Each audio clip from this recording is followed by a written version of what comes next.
اکولہ مغرب اسمبلی حلقے کے رکن اسمبلی ساجد خان پٹھان کی جانب سے جنگ آزادی میں مسلمانوں کے کردار کے موضوع پر ایک عوامی اجلاس کا انعقاد کیا گیا، جس میں علماء کرام اور عوام کی بڑی تعداد نے شرکت کی۔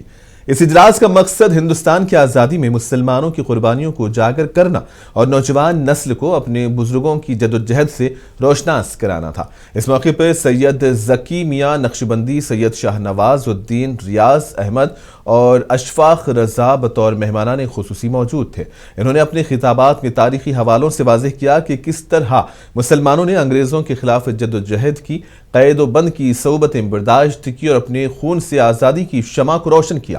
رکن اسمبلی ساجد خان پٹھان نے اس موقع پر کہا کہ ہمیں اپنے اسلاف کی قربانیوں کو فراموش نہیں کرنا چاہیے۔ مسلمانوں نے صرف مذہب ہی نہیں بلکہ ملک کی خاطر بھی ہر طرح کی قربانی دی اور یہ تاریخ میں سنہرے حروف سے درج ہے۔